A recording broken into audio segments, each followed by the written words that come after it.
अस्सलाम वालेकुम नाज़रीन, पल पल न्यूज के न्यूज रूम से मैं हूं आपके साथ नदीम अकरम। दोस्तों, जैसे कि मैंने पहले भी आपको कहा था कि ये युद्ध विराम जो है गाजा और इजराइल के बीच हुआ है। ये युद्ध विराम इजराइल और यमन के बीच बिल्कुल नहीं हुआ है और ना ही ये युद्ध विराम जो है इस्लामिक रेजिस्टेंस के बीच, अमेरिका और इजराइल के बीच नहीं हुआ है और ना ही ये युद्ध विराम हिजबुल्लाह और इजराइल के बीच हुआ है। जिसकी जीती जागती तस्वीर जो है युद्ध विराम के दौरान सामने आ रही है, जहां गाजा और इजराइल के बीच युद्ध विराम हो रखा है, तो वहीं इस दौरान अरब सागर के अंदर इजरायली जहाज के ऊपर ड्रोन से हमला किया गया है, जहां ड्रोन से हमला किए जाने के बाद शिप में सीधा आग लग गई है, जिसकी तस्वीर दुनिया के सामने आई है। और इसमें भी इजराइल ने अपनी नौटंकी दिखा दी है,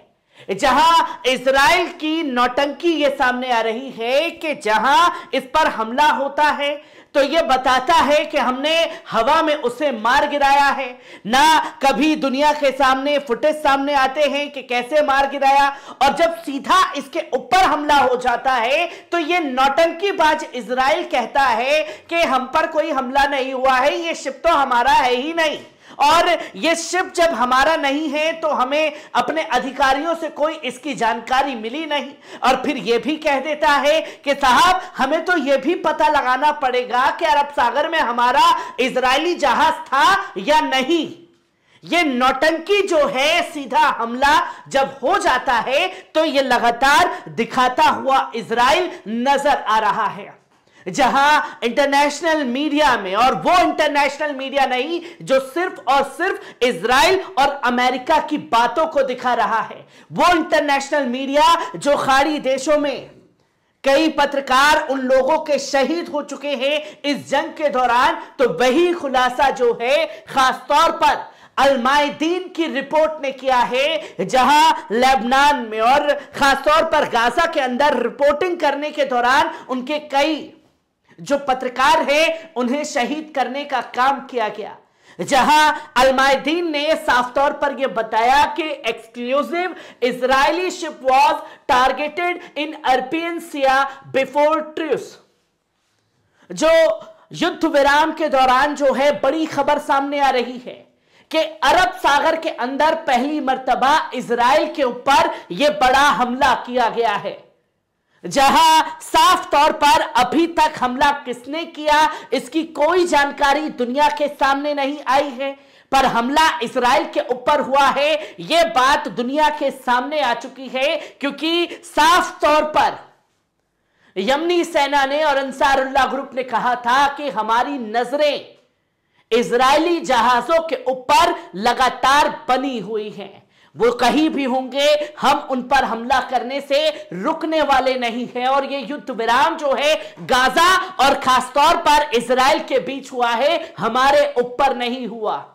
जहां बड़ी खबर इस वक्त की सामने आई, जहां अल-मायदीन ने अपने सोशल मीडिया पेज पर भी इसके बारे में बताया कि Israeli ship was targeted Arab sea before trips. Kan channel correspondents will claiming that the no confirmations was received added a detail not mentioned by Al-Mayadeen source, which is that the ship was targeted by suicide drone,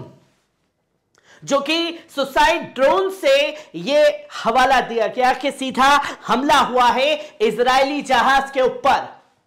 जहां अल-मायदीन ने साफ तौर पर बताया कि उसने अरब के कान channel से इस रिपोर्ट के बारे में दुनिया के सामने बताया है,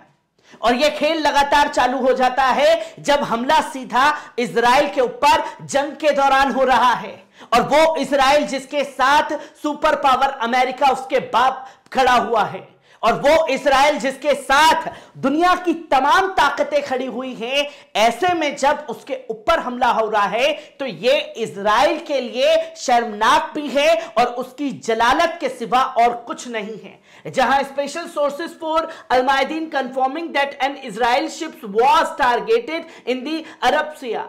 जहां just hours before the implementations of the ceasefire in Gaza,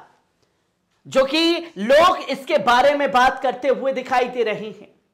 जहां आप साफ तौर पर देख सकते हैं कि अल मायदीन ने बताया कि गाजा में अस्थायी संघर्ष विराम लागू होने के दौरान जो है शुक्रवार को सुबह अरब सागर के अंदर जो है इजरायली जहाज को निशाना बनाया गया, जहां पुष्टि की गई कि जहाज पर सीधा हमला हुआ और हमले के परिणाम स्वरूप उसमें आग लग गई।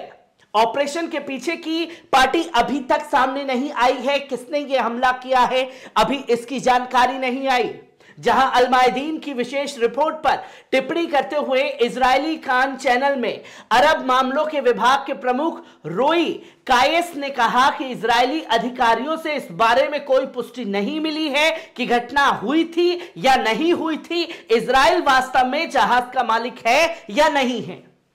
अब जब इसके ऊपर हमला होता है, ये सीधा बोल देता है इजराइल के भैया हमने हवा में मार गिराया, हम पर हमला हो रहा था, हम तो बलवान हैं, सर्वशक्तिमान हैं। और जब हमला हो जाता है तो ये नौटंकी भी लगातार सामने आ जाती है इजराइल की। जहां समाचार पर रिपोर्टिंग करते समय उन्होंने घटना के एक विवरण को जोड़ा जिसका उल्लेख चैनल स्रोतों पर दिया गया था, जो ये है कि जहाज को एक आत्मघाती ड्रोन से टारगेट करके उड़ाया गया है। ये गाजा पट्टी इजराइल आक्रामकता के आलोक में जल में जहाजों की आवाजाही को लेकर बड़े तनाव के बीच आया है, जहां मुख्य रूप से यमनी सशस्त्र बलों, इजरायली कंपनियों के स्वामित्व या संचालित किसी भी जहाज को निशाना बनाने की धमकी जो है दी गई थी। जहां यमन ने साफ तौर पर कहा था कि वो इजरायली जहाजों के ऊपर अपनी पैनी नजर बनाए हुए है और इस हमले से उसका बाप भी उसे नहीं बचा पा रहा। जहां अपनी बात पर अमल करते हुए यमनी नौसेना बलों ने पिछले सप्ताह लाल सागर की गहराई में एक इजरायली जहाज को पकड़ने में कामयाबी हासिल की। अल मायदीन ने विशेष रूप से सूचित स्रोतों को यह जानकारी दी कि यह हमला जो है सीधे तौर पर इजराइल के ऊपर हुआ है। जहां आप देख सकते हैं कि footage of the Yemen arm force capturing the Israeli on ships Galaxy Leader in the Red Sea yesterday, जहां गैलेक्सी जो जहाज था उसे कब्जे में लिया गया और फिर उसके बाद यह दावा किया गया इजराइल ये वही इजराइल है।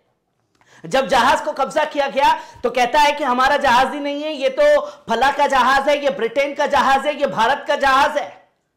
और फिर उसके बाद उसकी कंपनी जो सबसे बड़ा अरबपति है इजराइल का, वो कहता है कि here is everything you need to know about Abram Rami Ulgar, the Israel businessman who partly owns the company running the Galaxy Leader that was seized by the Yemeni armed force today in the लाल सागर। ये जो है ये हमारे जहाज को capture किया गया, वहां का बंदा फिर बोलता है। और यही कैप्चर के वीडियो को और कैप्चर जिसका हुआ जो इजराइल का खुद बिजनेसमैन है वो कहता है कि यमन ने किया और यमन भी कहता है इजराइल का जहाज है। फिर जश्न के कल के वीडियो आपने खास तौर पर देखे और यह बड़ा हमला ऐसे समय पर हो रहा है जब युद्ध विराम गाजा और इजराइल के बीच चल रहा है। हर एक पहलू हर एक तस्वीर को आपके साथ जंग के दौरान साझा करता रहूंगा। दीजिए इजाजत, शुक्रिया।